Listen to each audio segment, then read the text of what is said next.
सत श्री अकाल जी सारिਆਂ ਨੂੰ। मैं ਤੁਹਾਡਾ अपना Jaspreet Singh attorney at law ਤੇ ਅੱਜ ਦਾ ਆਪਣਾ ਇਹ ਪ੍ਰੋਗਰਾਮ ਹੈ ਇਮੀਗ੍ਰੇਸ਼ਨ ਅਪਡੇਟਸ, ਜੋ ਕਿ ਹਰ ਹਫਤੇ ਆਪਾਂ ਇਮੀਗ੍ਰੇਸ਼ਨ ਅਮਰੀਕਾ ਦੀ ਬਾਰੇ ਗੱਲਬਾਤ ਕਰਦੇ ਹਾਂ, ਤੁਹਾਡੇ ਸਵਾਲਾਂ ਦੇ ਜਵਾਬ ਦੇਣ ਦੀ ਵੀ ਕੋਸ਼ਿਸ਼ ਕਰਦੇ ਹਾਂ। ਸੋ ਸਾਰਿਆਂ ਤੋਂ ਪਹਿਲਾਂ ਤਾਂ ਆਪਾਂ ਅਪਡੇਟਸ ਦੀ ਗੱਲ ਕਰਦੇ ਹਾਂ।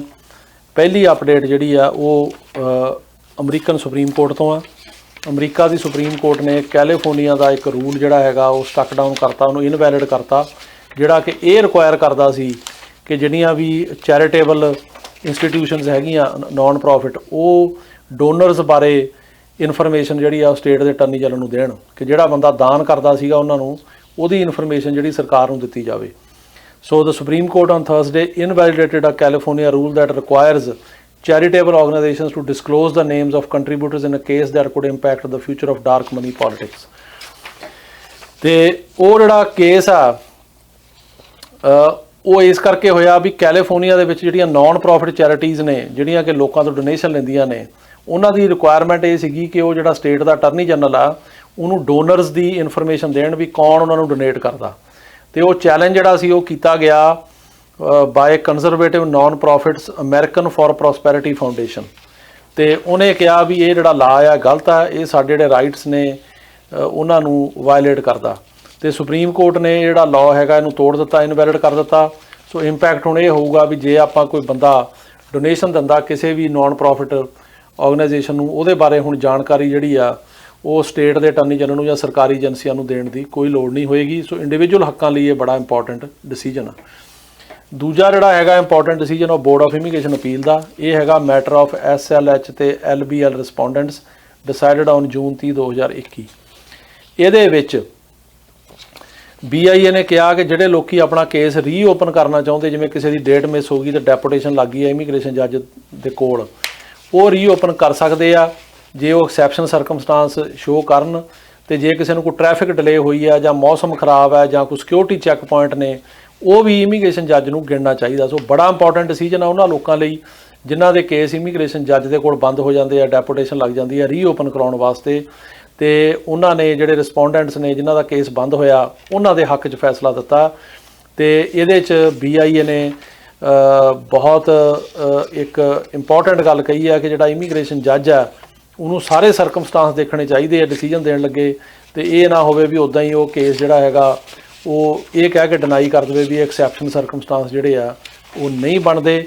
ਤੇ ਉਹਨਾਂ ਨੇ ਕਿਹਾ ਕਿ ਵੀ ਹੋਲਡ ਦੈਟ ਇਮੀਗ੍ਰੇਸ਼ਨ ਜੱਜਿਸ may exercise their discretion to rescind an in absentia order removal and grant a motion to reopen where an alien has established through corroborating evidence that his or her late arrival to the removal hearing was due to exception circumstances under section 240 EI of the Act.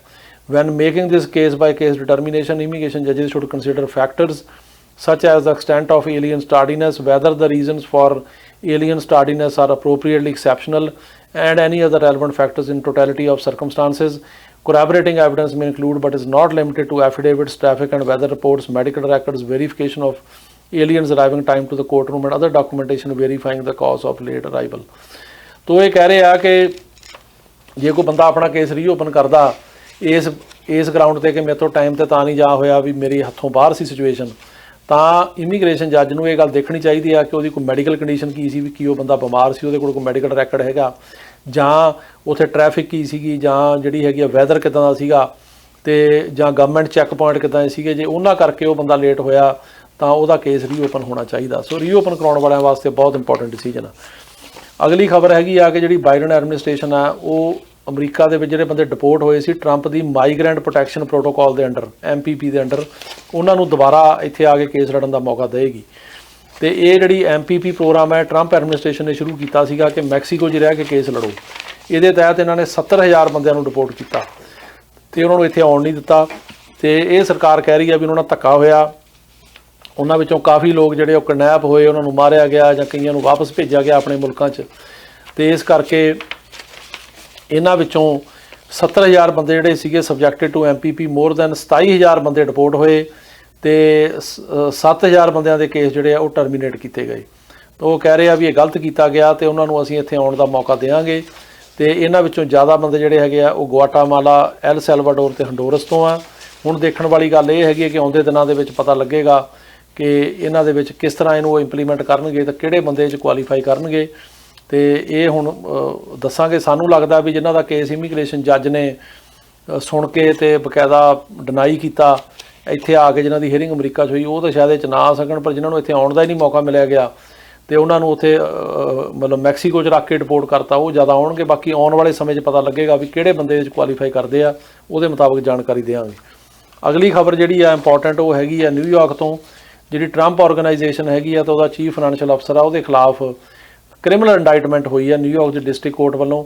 ਤੇ ਉਹਦੇ ਵਿੱਚ 15 count ਦੀ ਇੰਡਾਈਟਮੈਂਟ ਹੈਗੀ ਆ, ਜਿਨ੍ਹਾਂ ਵਿੱਚ ਕਿ scheme to defraud in the first degree, conspiracy in fourth degree, grand larceny in second degree, criminal tax fraud in third degree, again criminal tax fraud in third degree, criminal tax fraud in fourth degree, offering false instrument for filing in first degree, offering false instrument for filing in first degree again, ਤੇ ਉਸ ਤੋਂ ਬਾਅਦ falsifying business records in first degree, falsifying business records in first degree, ਇਸ ਕਿਸਮ ਦੇ charges ਲੱਗੇ ਨੇ 15।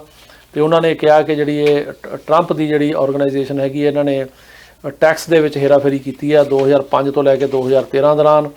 ਤੇ ਉਹਨਾਂ ਨੇ ਕਿਹਾ ਕਿ ਇਹਨਾਂ ਨੇ ਜਿਹੜਾ ਹੈਗਾ ਟੈਕਸ ਉਹ ਪ੍ਰੋਪਰ ਨਹੀਂ ਭਰਿਆ, ਤੇ ਜਿਹੜੇ ਡਾਕੂਮੈਂਟਸ ਨੇ ਉਹਨਾਂ 'ਚ ਵੀ ਜਿਹੜੀ ਆ ਉਹ ਫਾਲਸੀਫਾਈ ਕੀਤਾ ਗਿਆ, ਉਹਨਾਂ ਨੂੰ ਜਿਹੜਾ ਫੇਰ ਬਦਲ ਕੀਤੀ ਗਈ ਆ। ਤੇ ਇਹ ਬਹੁਤ ਸੀਰੀਅਸ ਆ, ਤੇ ਆਉਣ ਵਾਲੇ ਦਿਨਾਂ 'ਚ ਦੇਖਦੇ ਆ ਕਿ ਕਿਸ ਤਰ੍ਹਾਂ ਇਹ ਕੇਸ ਕੀ ਰੁਖ ਲੈਂਦਾ। ਤੇ ਇਹਦੇ ਨਾਲ ਟਰੰਪ ਦੀਆਂ ਜਿਹੜੀਆਂ ਮੁਸ਼ਕਲਾਂ ਨੇ ਉਹ ਬਹੁਤ ਵੱਧ ਜਾਣਗੀਆਂ। ਉੱਧਰੋਂ ਜਿਹੜੀ ਟਰੰਪ ਆਰਗੇਨਾਈਜੇਸ਼ਨ ਉਹਨੇ ਡਿਨਾਈ ਕੀਤਾ, ਉਹਨੇ ਕਿਹਾ ਵੀ ਸਾਡੇ ਤੇ ਇਹ ਝੂਠਾ ਕੇਸ ਬਣਾਇਆ ਗਿਆ ਤੇ ਇਹਦੇ ਪਿੱਛੇ ਪੋਲੀਟੀਕਲ ਮੋਟਿਵ ਨੇ। ਪਰ ਜਿਹੜਾ ਐਵੀਡੈਂਸ ਹੈ ਜਾਂ ਜਿਸ ਕਿਸਮ ਦਾ ਉਹਨਾਂ ਕੋਲੇ ਸਾਰਾ ਪੇਪਰ ਵਰਕ ਹੈਗਾ ਡਿਸਟ੍ਰਿਕਟ ਅਟਾਰਨੀ ਕੋਲ, ਉਹਦੇ ਵਿੱਚ ਉਹ ਇਹ ਕਹਿ ਰਹੇ ਆ ਕਿ ਲਾਰਜ ਸਕੇਲ ਦੀ ਜਿਹੜੀ ਟੈਕਸ ਫਰਾਡ ਦੀ ਸਕੀਮ ਸੀਗੀ, ਤੇ ਵੱਡੀ ਸਕੇਲ ਦੇ ਉੱਤੇ ਜਿਹੜਾ ਟੈਕਸ ਹੈਗਾ ਉਹ ਮਤਲਬ ਪੇ ਨਹੀਂ ਕੀਤਾ ਗਿਆ ਤੇ ਉਹਦਾ ਫਰਾਡ ਕੀਤਾ ਗਿਆ। ਤੇ ਹੁਣ ਦੇਖਣ ਵਾਲੀ ਗੱਲ ਹੈ ਕਿ ਆਉਂਦੇ ਦਿਨਾਂ ਦੇ ਵਿੱਚ ਜਿਹੜਾ ਕੇਸ ਆ ਉਹ ਕੀ ਰੁਖ ਧਾਰਨ ਕਰਦਾ। ਤੇ ਹੁਣ ਤੁਹਾਡੇ ਸਵਾਲਾਂ ਦੇ ਜਵਾਬ ਦੇਣ ਦਾ ਟਾਈਮ ਹੋਇਆ। ਇਸ ਤੋਂ ਪਹਿਲਾਂ ਵੀਜ਼ਾ ਬੁਲੇਟਿਨ ਆ ਗਿਆ ਜੁਲਾਈ ਦਾ, ਉਹ ਤੁਹਾਨੂੰ ਪੜ੍ਹ ਕੇ ਦੱਸ ਦਿੰਦੇ ਆ ਕਿ ਇਹਦੇ ਵਿੱਚ ਜਿਹੜੀ F4 ਕੈਟੇਗਰੀ ਆ ਭਰਾ ਭੈਣ ਵਾਲੀ US ਸਿਟੀਜ਼ਨ ਦੀ, ਉੱਥੇ ਚੱਲ ਰਿਹਾ 15 ਅਗਸਤ 2005। F3 ਕੈਟੇਗਰੀ ਜਿਹੜੇ ਮੈਰਿਡ ਹੈਗੇ ਨੇ ਬੱਚੇ US ਸਿਟੀਜ਼ਨ ਦੇ 1 ਨਵੰਬਰ 2008। F2B ਜਿਹੜੇ ਅਨਮੈਰਿਡ ਬੱਚੇ ਨੇ ਓਵਰ 21, ਉਹ ਗ੍ਰੀਨ ਕਾਰਡ ਹੋਲਡਰ ਦੇ 15 ਸਤੰਬਰ 2015। F2A ਕੈਟੇਗਰੀ ਕਰੰਟ ਹੈ। F1 ਕੈਟੇਗਰੀ ਆ 15 ਨਵੰਬਰ 2014। ਤੇ ਪੇਪਰ ਜਿਹੜੀ ਆ ਕੈਟੇਗਰੀਜ਼ ਦੇ ਮੰਗੇ ਜਾ ਰਹੇ ਨੇ, ਜਿਹੜੇ NVC ਪੇਪਰ ਮੰਗ ਰਹੀ ਆ ਜਾਂ ਵੀਜ਼ਾ ਫੀਸਾਂ ਉਤਰ ਰਹੀਆਂ ਨੇ, ਉਹ ਹੈਗੇ F4 ਕੈਟੇਗਰੀ 'ਚ 1 ਦਸੰਬਰ 2005, F3 'ਚ 22 ਅਗਸਤ 2009, F2B 'ਚ 22 ਸਤੰਬਰ 2016, F2A 'ਚ 1 ਜੂਨ 2021 ਤੇ F1 'ਚ 15 ਮਈ 2016। ਸੋ ਥੋੜ੍ਹਾ ਜਿਹੜੀਆਂ ਕੈਟੇਗਰੀਜ਼ ਮੂਵ ਹੋਈਆਂ ਨੇ। ਥੋੜ੍ਹਾ ਮੂਵ ਹੋਣ ਦਾ ਕਾਰਨ ਇਹ ਵੀ ਆ ਕਿ April ਤੇ ਮਈ ਦੇ ਵਿੱਚ ਐਮਬੈਸੀ ਬੰਦ ਰਹੀ ਆ, ਜੂਨ 'ਚ ਖੁੱਲ੍ਹੀ ਆ, ਪਰ ਅੱਗੇ ਨਾਲੋਂ ਮੂਵਮੈਂਟ ਹੈਗੀ ਆ। ਹੁਣ ਦੇਖਦੇ ਹਾਂ ਕਿਸ ਤਰ੍ਹਾਂ ਹੁੰਦੀ ਆ। ਹੁਣ ਤੁਹਾਡੇ ਸਵਾਲਾਂ ਦੇ ਜਵਾਬ ਦੇਣ ਦਾ ਸਮਾਂ ਹੋ ਗਿਆ। ਤਾਂ ਪਹਿਲਾ ਸਵਾਲ ਉਹ ਇਹ ਕਹਿੰਦੇ ਨੇ ਕਿ ਅਸੀਂ I-130 petition alien relatively file ਕੀਤੀ ਹੈ, ਇਹਨੂੰ ਕਿੰਨਾ ਟਾਈਮ ਲੱਗਦਾ। ਤੇ ਦੇਖੋ US ਸਿਟੀਜ਼ਨ ਦੇ ਜਿਹੜੇ ਪੇਰੈਂਟਸ ਨੇ ਉਹਦਾ ਫਾਈਲ ਕੀਤਾ, ਇਹਨੂੰ ਤਕਰੀਬਨ 10 ਮਹੀਨੇ ਤੋਂ ਸਾਲ ਲੱਗਣਾ ਚਾਹੀਦਾ ਅਪਰੂਵਲ ਤੋਂ ਲੈ ਕੇ ਵੀਜ਼ਾ ਮਿਲਣ ਤੱਕ, ਪਰ ਜ਼ਿਆਦਾ ਟਾਈਮ ਵੀ ਲੱਗ ਸਕਦਾ। ਪਰ ਆਮ ਤੌਰ 'ਤੇ ਕਿਉਂਕਿ ਇਹ ਜਿਹੜੀ ਫਸਟ ਪ੍ਰੈਫਰੈਂਸ ਕੈਟੇਗਰੀ ਆ, ਇਹਦੇ ਵਿੱਚ ਕੋਈ ਪ੍ਰਾਇਓਰਟੀ ਨਹੀਂ ਹੈਗੀ, ਸਿਰਫ ਪ੍ਰੋਸੈਸਿੰਗ ਹੀ ਆ। ਤੇ ਇਹਦੇ ਵਿੱਚ ਜਿੰਨਾ ਟਾਈਮ ਲੱਗਦਾ ਉਹਨੂੰ ਤੁਸੀਂ ਲਾ ਲਓ 8 ਤੋਂ 10 ਮਹੀਨੇ ਜਾਂ ਸਾਲ ਦੇ ਅੰਦਰ ਹੋ ਜਾਣੀ ਚਾਹੀਦੀ ਆ। ਬਾਕੀ ਜਿਹੜੇ ਹੁਣ ਹਾਲਾਤ ਨੇ ਇਹਦੇ ਕਰਕੇ ਜ਼ਿਆਦਾ ਟਾਈਮ ਲੱਗਦਾ ਵੀ ਰਿਹਾ ਪਿੱਛੇ, ਸੋ ਆਪਾਂ ਐਗਜ਼ੈਕਟਲੀ ਪ੍ਰੈਡਿਕਟ ਨਹੀਂ ਕਰ ਸਕਦੇ, ਪਰ ਆਮ ਤੌਰ 'ਤੇ ਇੰਨਾ ਕੁ ਟਾਈਮ ਲੱਗਦਾ। ਅਗਲਾ ਸਵਾਲ ਹੈ ਜੀ ਕਿ ਉਹ ਇਹ ਕਹਿ ਰਿਹਾ ਕਿ F4 ਕੈਟੇਗਰੀ 'ਚ ਮੈਂ ਮਾਰਚ 2007 'ਚ ਅਪਲਾਈ ਕੀਤਾ ਸੀਗਾ ਤੇ ਕਿੰਨਾ ਟਾਈਮ ਲੱਗੂਗਾ। ਉਹਨਾਂ ਕਿਹਾ ਮੇਰੇ ਕੋਲ ਇਟਾਲੀਅਨ ਸਿਟੀਜ਼ਨਸ਼ਿਪ ਹੈਗੀ ਆ, ਪਰ ਮੈਂ ਇੰਗਲੈਂਡ 'ਚ ਰਹਿ ਰਿਹਾ। ਦੇਖੋ ਜੀ F4 ਕੈਟੇਗਰੀ 'ਚ ਇੱਕ ਜਿਹੜਾ ਹੁਣ ਚੱਲ ਰਿਹਾ ਇਸ ਟਾਈਮ 'ਤੇ ਉਹ ਅਗਸਤ ਚੱਲ ਰਿਹਾ 2005, ਸੋ ਇਹਨੂੰ ਟਾਈਮ ਲੱਗੇਗਾ ਜੇ। ਸੋ ਅਗਸਤ 2005 ਆ ਤੇ ਤੁਹਾਡਾ 2007 'ਚ ਹੈਗਾ, ਤੇ ਮੈਨੂੰ ਲੱਗਦਾ ਵੀ 2 ਸਾਲ ਹੋਰ ਲੱਗ ਸਕਦੇ ਆ। ਅਗਲਾ ਸਵਾਲ ਹੈ US ਸਿਟੀਜ਼ਨ ਦੇ ਪੇਰੈਂਟਸ ਇੰਟਰਵਿਊ ਸਟਾਰਟ ਹੈ ਜੀ। ਹਾਂਜੀ, ਇੰਟਰਵਿਊਆਂ 7 ਜੂਨ ਤੋਂ ਜਿਹੜੀਆਂ ਹੈਗੀਆਂ ਜੂਨ ਤੋਂ ਸ਼ੁਰੂ ਹੋ ਗਈਆਂ, ਤੇ ਇੰਟਰਵਿਊਜ਼ ਜਿਹੜੀਆਂ ਨੇ ਉਹ ਹੋ ਰਹੀਆਂ ਨੇ। ਤੇ ਹੁਣ ਦੇਖਦੇ ਹਾਂ ਵੀ ਕਿੰਨੀ ਕੁ ਸਪੀਡ ਉਹਨਾਂ ਦੀ ਜਿਹੜੀ ਵੱਧਦੀ ਹੈ ਜੀ। ਅਗਲਾ ਸਵਾਲ ਹੈ ਜੀ ਕਿ ਡਿਪੈਂਡੈਂਟ ਕੇਸ F4 ਕੈਟੇਗਰੀ 'ਚ ਮੇਰੇ ਬੱਚੇ ਦੀ ਉਮਰ ਉਹ ਕਹਿੰਦੇ ਵੀ 3-4 ਮਹੀਨੇ ਓਵਰ ਹੋ ਜੂਗੀ, ਤੇ ਇਹਦਾ ਕੀ ਕੋਈ ਫਰਕ ਪਊਗਾ। ਦੇਖੋ ਇਸ ਤਰ੍ਹਾਂ ਆ ਕਿ ਚਾਈਲਡ ਸਟੈਟਸ ਪ੍ਰੋਟੈਕਸ਼ਨ ਐਕਟ 'ਚ ਇਸ ਗੱਲ ਦਾ ਫਰਕ ਨਹੀਂ ਪੈਂਦਾ ਵੀ ਬੱਚੇ ਦੀ ਉਮਰ ਕਿੰਨੀ ਓਵਰ ਆ। ਇਹ ਫਰਕ ਪੈਂਦਾ ਕਿ ਤੁਸੀਂ ਉਹਦੀ ਕੈਲਕੂਲੇਸ਼ਨ 'ਚ ਆਉਂਦੇ ਕਿ ਨਹੀਂ ਆਉਂਦੇ। ਕੈਲਕੂਲੇਸ਼ਨ ਇਹ ਆ ਵੀ ਜਦੋਂ ਤੁਸੀਂ ਅਪਲਾਈ ਕੀਤਾ, ਤੁਹਾਡੇ ਰਿਲੇਟਿਵ ਨੇ ਭਰਾ ਭੈਣ ਨੇ, ਉਹ ਡੇਟ ਦੇਖਣੀ, ਜਦੋਂ ਅਪਰੂਵਲ ਆ ਗਈ ਉਹ ਦੇਖਣੀ ਆ। ਫਿਰ ਜਦੋਂ ਪ੍ਰਾਇਓਰਟੀ ਕਰੰਟ ਹੁੰਦੀ ਆ, ਜਿਵੇਂ ਹੁਣ ਕਰੰਟ ਚੱਲ ਰਿਹਾ 15 ਅਗਸਤ 2005, ਇਹ ਡੇਟ 'ਤੇ ਬੱਚੇ ਦੀ ਉਮਰ ਕਿੰਨੀ ਆ। ਤੇ ਜੇ 21 ਤੋਂ ਉੱਪਰ ਹੈਗੀ ਆ ਤਾਂ ਅਪਰੂਵਲ ਦਾ ਤੇ ਅਪਲਾਈ ਕਰਨ ਦਾ ਟਾਈਮ ਉਹ 'ਚੋਂ ਕੱਢਿਆ ਜਾਂਦਾ। ਜੇ ਉਹ ਕੱਢ ਕੇ ਉਮਰ 21 ਤੋਂ ਘੱਟ ਬਣਦੀ ਆ ਤਾਂ ਆ ਜਾਂਦਾ। ਸੋ ਇਹ ਜਿਹੜੀ ਕੈਲਕੂਲੇਸ਼ਨ ਦੇ ਅੰਡਰ ਹੋਣਾ ਚਾਹੀਦਾ। F3 ਕੈਟੇਗਰੀ ਦੇ ਵਿੱਚ ਉਹ ਕਹਿ ਰਹੇ ਨੇ ਕਿ 1 ਮਾਰਚ 2010 'ਚ ਅਪਲਾਈ ਕੀਤਾ ਸੀ, ਕਿੰਨਾ ਟਾਈਮ ਹੋਰ ਲੱਗੂਗਾ। F3 ਕੈਟੇਗਰੀ ਚੱਲ ਰਿਹਾ ਜੀ 1 ਨਵੰਬਰ 2008। ਸੋ ਟਾਈਮ ਲੱਗੂਗਾ ਜੇ ਤਕਰੀਬਨ 1.5-2 ਸਾਲ ਲੱਗ ਸਕਦੇ ਆ। ਉਦੋਂ ਬਾਅਦ ਜੀ ਉਹਨੇ ਲਿਖਿਆ ਕਿ ਮੈਂ ਸਿਟੀਜ਼ਨਸ਼ਿਪ ਲੈਣ ਤੋਂ ਬਾਅਦ ਆਪਣਾ ਹੋਮ ਕੰਟਰੀ 'ਤੇ ਟਰੈਵਲ ਕਰ ਸਕਦਾ। ਅਪਲਾਈ ਕਰਕੇ, ਹਾਂਜੀ ਤੁਸੀਂ ਅਪਲਾਈ ਕਰਕੇ ਜਾ ਸਕਦੇ ਹੋ, ਇਹੋ ਜਿਹੀ ਕੋਈ ਬੰਦੇ 'ਚ ਨਹੀਂ, ਪਰ 6 ਮਹੀਨੇ 'ਚ ਮੁੜਨਾ ਪਏਗਾ। ਆ ਕੇ ਉਹਨਾਂ ਨੂੰ ਇਨਫੋਰਮ ਕਰਨਾ ਪਊਗਾ, ਅਪਡੇਟ ਕਰਨੀ ਪਊਗੀ ਐਪਲੀਕੇਸ਼ਨ। ਪਰ ਇਹ ਕੋਈ ਰਿਕੁਆਇਰਮੈਂਟ ਨਹੀਂ ਹੈਗੀ ਜੇ ਸਿਟੀਜ਼ਨਸ਼ਿਪ ਅਪਲਾਈ ਕਰਦੇ ਤੁਸੀਂ ਕੰਟਰੀ ਆਊਟ ਨਹੀਂ ਕਰ ਸਕਦੇ। ਤੁਸੀਂ ਕੰਟਰੀ ਆਊਟ ਕਰ ਸਕਦੇ ਹੋ ਪਰ 6 ਮਹੀਨੇ ਤੋਂ ਬਾਅਦ ਬਾਹਰ ਨਹੀਂ ਰਹਿ ਸਕਦੇ। ਅਗਲਾ ਸਵਾਲ ਹੈ ਜੀ ਕਿ ਸਾਡੀ F4 ਲਈ ਇੰਟਰਵਿਊ ਜਿਹੜੀ ਆ ਉਹ ਡੇਟ 3 ਅਪ੍ਰੈਲ 2020 ਆਈ ਸੀ, ਪਰ ਫਿਰ ਲੋਕਡਾਊਨ ਲੱਗ ਗਿਆ, ਇੰਟਰਵਿਊ ਨਹੀਂ ਆਈ। ਹੁਣ ਕਦੋਂ ਆਊਗੀ? ਇੰਟਰਵਿਊਆਂ ਸ਼ੁਰੂ ਹੋ ਗਈਆਂ ਜੀ ਦੁਬਾਰਾ ਹੁਣ ਜੂਨ 'ਚ, ਅਤੇ ਤੁਸੀਂ ਉਹਨਾਂ ਨਾਲ ਪੈਰਵੀ ਕਰੋ, ਈਮੇਲ ਕਰੋ ਜਾਂ ਉਹਨਾਂ ਨੂੰ ਲਿਖੋ। ਜੇ ਕੋਈ ਵਕੀਲ ਆ ਤਾਂ ਉਹ ਪੈਰਵੀ ਕਰੇ ਤਾਂ ਇੰਟਰਵਿਊ ਆ ਸਕਦੀ ਆ। ਅਗਲਾ ਸਵਾਲ ਹੈ ਜੀ ਕਿ ਉਹ ਕਹਿ ਰਹੇ ਨੇ ਕਿ ਸਾਡਾ F4 ਕੈਟੇਗਰੀ ਦਾ ਕੇਸ ਆ, ਡੇਟ ਹੈਗੀ ਨਵੰਬਰ 2006, ਅਤੇ ਇਹਦਾ ਜਿਹੜਾ ਹੈਗਾ ਉਹ ਕੀ ਜਿਹੜੀ ਪ੍ਰੋਸੈਸਿੰਗ ਹੋਊਗੀ। ਚੱਲ ਰਿਹਾ ਜੀ 15 ਅਗਸਤ 2005, ਡਾਕੂਮੈਂਟ ਮੰਗ ਰਹੇ ਨੇ ਦਸੰਬਰ 2005 ਦੇ। ਤੁਹਾਨੂੰ ਅਜੇ ਟਾਈਮ ਲੱਗੂਗਾ। ਜੇ ਤੁਹਾਡੀ ਡੇਟ ਜਿਹੜੀ ਆ ਉਹ ਨਵੰਬਰ 2006 ਆ ਤਾਂ ਹੋਰ ਅਜੇ ਸਾਲ ਲੱਗ ਸਕਦਾ। ਅਤੇ ਇੱਕ ਹੋਰ ਸਵਾਲ ਹੈ ਜੀ, ਕਹਿੰਦੇ ਸਾਡੇ ਕੋਲ F4 ਕੈਟੇਗਰੀ 'ਚ ਕੇਸ ਅਪਲਾਈ ਕੀਤਾ, ਕੀ ਅਸੀਂ ਜਿਹੜਾ ਵਿਜ਼ਟਰ ਵੀਜ਼ਾ ਟਰਾਈ ਕਰ ਸਕਦੇ ਹਾਂ? ਤੁਸੀਂ ਟਰਾਈ ਤਾਂ ਕਰ ਸਕਦੇ ਹੋ ਵਿਜ਼ਟਰ ਵੀਜ਼ਾ, ਪਰ ਕੋਈ ਗਰੰਟੀ ਨਹੀਂ ਕਿ ਮਿਲੇ। ਜਦੋਂ ਤੁਹਾਡਾ ਇਮੀਗ੍ਰੈਂਟ ਵੀਜ਼ਾ ਅਪਲਾਈ ਕੀਤਾ, ਆਮ ਤੌਰ 'ਤੇ ਵਿਜ਼ਟਰ ਵੀਜ਼ਾ ਦਿੰਦੇ ਨਹੀਂ ਕਿਉਂਕਿ ਇੰਟੈਂਟ ਦਾ ਚੱਕਰ ਪੈ ਜਾਂਦਾ। ਅਤੇ ਲੇਕਿਨ ਤੁਸੀਂ ਟਰਾਈ ਕਰ ਸਕਦੇ ਹੋ, ਉਹਨਾਂ ਨੂੰ ਇਨਫੋਰਮ ਕਰਕੇ ਵੀ ਕੀਤਾ ਹੋਇਆ ਅਪਲਾਈ, ਅਤੇ ਅੱਗੇ ਉਹਨਾਂ ਦੀ ਮਰਜ਼ੀ ਆ ਦੇਣ ਜਾਂ ਨਾ ਦੇਣ। ਅਤੇ ਇਹ ਵੀ ਕੋਈ ਜ਼ਰੂਰੀ ਨਹੀਂ ਹੈਗਾ ਕਿ ਜੇ ਤੁਸੀਂ ਇਹ ਕਹਿ ਦਿਓ ਕਿ ਅਸੀਂ F4 ਕੈਟੇਗਰੀ ਛੱਡੀ ਜਾਂ ਅਸੀਂ ਉਹ 'ਚ ਨਹੀਂ ਜਾਣਾ ਚਾਹੁੰਦੇ, ਸਾਨੂੰ ਵਿਜ਼ਟਰ ਦੇ ਦਿਓ, ਤਾਂ ਉਹ ਦੇ ਦੇਣਗੇ। ਇਹ ਨਾ ਹੋਵੇ ਵੀ F4 'ਚੋਂ ਵੀ ਜਾਂਦੇ ਲੱਗੋ ਅਤੇ ਉੱਧਰੋਂ ਵਿਜ਼ਟਰ ਵੀ ਨਾ ਮਿਲੇ। ਸੋ ਵਿਜ਼ਟਰ ਦੀ ਗਰੰਟੀ ਕੋਈ ਨਹੀਂ ਹੁੰਦੀ। ਅਗਲਾ ਸਵਾਲ ਹੈ ਜੀ ਕਿ ਜਿਹੜੇ F4 ਦੀ ਇੰਟਰਵਿਊਆਂ ਹੋਈਆਂ ਨੇ ਉਹਨਾਂ ਦੀ ਪ੍ਰਾਇਓਰਟੀ ਡੇਟ ਕਿਹੜਾ ਮਹੀਨਾ ਚੱਲ ਰਿਹਾ? ਜਿਹੜੀਆਂ F4 ਦੀਆਂ ਇੰਟਰਵਿਊਆਂ ਹੋਈਆਂ ਨੇ ਉਹ ਹੋ ਰਹੀਆਂ ਜੀ ਹੁਣ 15 ਅਗਸਤ 2005 ਤੋਂ ਪਹਿਲਾਂ ਦੀਆਂ, ਜਿਵੇਂ ਮਈ ਦੀ, ਜੂਨ ਦੀਆਂ ਤੋਂ ਜਾਂ ਜੁਲਾਈ 2005 ਦੀਆਂ, ਉਹਨਾਂ ਦੀਆਂ ਹੋ ਰਹੀਆਂ ਨੇ ਅਤੇ ਉਹਨਾਂ ਦੀ ਇੰਟਰਵਿਊ ਜ਼ਰੂਰ ਹੋ ਰਹੀਆਂ। ਪਰ ਜਿਹੜੇ ਅਗਸਤ 2005 ਤੋਂ ਬਾਅਦ ਦੇ ਉਹਨਾਂ ਦੀਆਂ ਨਹੀਂ ਅਜੇ ਸ਼ੁਰੂ ਹੋਈਆਂ। ਅਗਲਾ ਸਵਾਲ ਹੈ ਜੀ ਕਿ ਈਗਲ ਐਕਟ ਪਾਸ ਹੋਇਆ ਕਿ ਨਹੀਂ ਹੋਇਆ? ਅਜੇ ਨਹੀਂ ਜੀ ਪਾਸ ਹੋਇਆ। ਈਗਲ ਐਕਟ ਪੈਂਡਿੰਗ ਆ, ਰੱਖਿਆ ਹੋਇਆ ਬੜਾ ਚੰਗਾ। ਉਹਦੇ ਵਿੱਚ ਇਹਨਾਂ ਨੇ ਕਾਫੀ ਜ਼ਿਆਦਾ ਜਿਹੜੀ ਹੈਗੀ ਆ, ਜਿਹੜੇ ਕੰਮ ਵਾਲੇ ਵੀਜ਼ੇ ਹੈਗੇ ਉਹਨਾਂ ਦੀ ਵੀ, ਜਿਹੜੇ H1 ਵਗੈਰਾ ਤੋਂ ਗ੍ਰੀਨ ਕਾਰਡ ਮਿਲਦੇ ਆ, ਪਲੱਸ ਜਿਹੜੇ ਫੈਮਿਲੀ ਕੈਟੇਗਰੀਆਂ ਉਹਨਾਂ ਵਾਸਤੇ ਵੀ ਕਾਫੀ ਕੁਛ ਆ, ਪਰ ਅਜੇ ਪਾਸ ਨਹੀਂ ਹੋਇਆ, ਜੇ ਉਹ ਪੈਂਡਿੰਗ ਹੈ ਜੀ।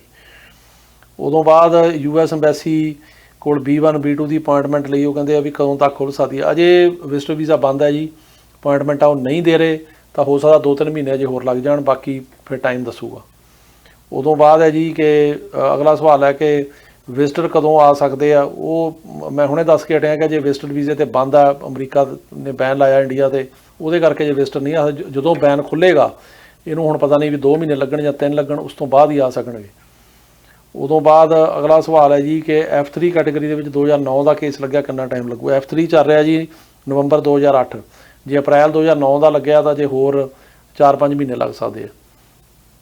ਅਗਲਾ ਸਵਾਲ ਹੈ ਜੀ ਕਿ ਸਾਡਾ ਜਨਵਰੀ 2005 'ਚ F4 ਇੰਟਰਵਿਊ ਇੰਡੀਆ ਦੀ ਜਿਹੜੀ ਆ ਉਹ ਕਦੋਂ ਆਵੇਗੀ? ਅਪਲਾਈ ਕੀਤਾ ਸੀ ਜਨਵਰੀ 2005 'ਚ ਅਪਲਾਈ ਕੀਤਾ, ਤੁਹਾਡਾ ਤਾਂ ਟਾਈਮ ਓਵਰ ਹੋ ਗਿਆ। ਹੁਣ ਤਾਂ ਉੱਥੇ 15 ਅਗਸਤ 2005 ਚੱਲ ਰਿਹਾ, ਸੋ ਤੁਹਾਡੀ ਤਾਂ ਇੰਟਰਵਿਊ ਆਉਣੀ ਚਾਹੀਦੀ ਆ।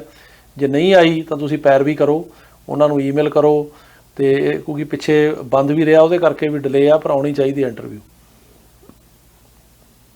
2008 ਜੁਲਾਈ ਦਾ F4 ਕੈਟੇਗਰੀ 'ਚ ਕਿੰਨਾ ਟਾਈਮ ਲੱਗੂਗਾ? 2008 ਜੁਲਾਈ ਹੈ ਜੀ, ਜੇ 2005 ਅਗਸਤ ਚੱਲ ਰਿਹਾ, ਜੇ ਹੋਰ 2 ਤੋਂ 3 ਸਾਲ ਲੱਗ ਸਕਦੇ ਆ। ਅਤੇ ਇਸ ਤੋਂ ਬਾਅਦ ਅਗਲਾ ਸਵਾਲ ਹੈ ਜੀ ਕਿ ਮੇਰੇ ਪੇਰੈਂਟਸ ਕੋਲ ਗ੍ਰੀਨ ਕਾਰਡ ਆ ਅਤੇ ਉਹ ਇੰਡੀਆ ਦੇ ਵਿੱਚ 2 ਸਾਲ ਤੋਂ ਉੱਤੇ ਹੋ ਗਏ, ਹੁਣ ਉਹ ਆ ਸਕਦੇ ਆ।